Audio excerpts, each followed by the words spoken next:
How to add an existing domain to Shopify. Hello guys and welcome to this new tutorial. In today's video, I'm going to show you how simple and easy it is to add an existing domain that you have bought from Namecheap, Hostinger, GoDaddy, or wherever, let's say a registrar that you're going to buy your domain from to your Shopify store. So this step is going to be very let's say needed for the customers or of the e-commerce owners, because it is going to give you a clean name for your website and it is going to be classified well.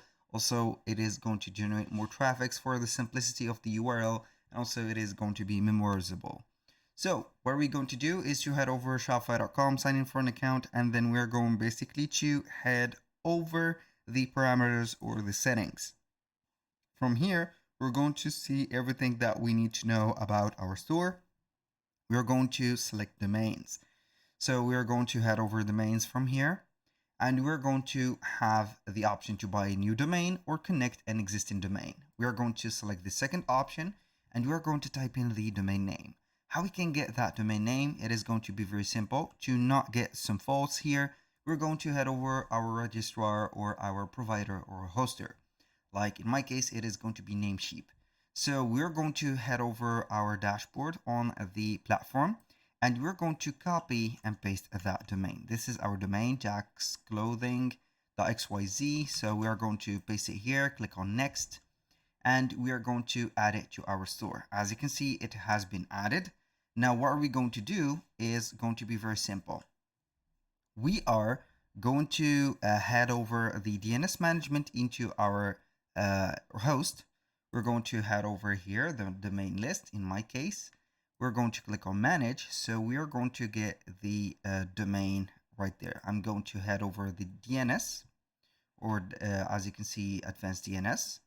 We are going to put here, we are going to add the first record to verify our ownership. So as you can see, we're going to add a txt, as you can see here, file, not file, but basically a code.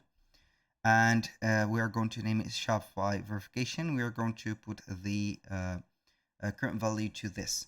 So we are going to have a type or txt type. I'm going to add a txt type. How we can do that? Add a new record, txt record host, which is going to be the name. I'm going to have it like this, I think. Yes, it is. Shopify verification, paste it here. The value is going to be this. I'm going to copy that only. Boom. We're going to put the TTL as automatic. I'm going to put this. Now the second step or third step is going to be removing the existing records and update the existing or the new ones with these. So we can go ahead and have, for example, these records, as you can see here, removed. So we are going to remove them. Boom, like that. So this is going to be the thing. We are going to add new records instead, which is going to be something like here. We're going to add an A type, a record. The host is going to be this one at, I'm going to put the at, the IP address is going to be updated to that. So TTL automatic as always. And the final one is going to be another, which is going to be a CNAME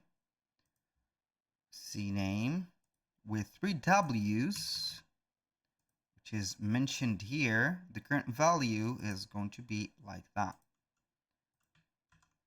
Do not confuse yourself with the current values. We do not need them. We need only update 2. So as you can see here, we have set up everything. Now I'm going to click on I have updated my DNS. It is going to verify the domain ownership, DNS propagation, and TLS certificate provisioning or provisioning. So it is going to take a little bit of a time, but it is going to work within just a few minutes. That was pretty much it for today's video. Thank you guys for watching. I hope that you have enjoyed the content, and I hope to see you soon on the next one.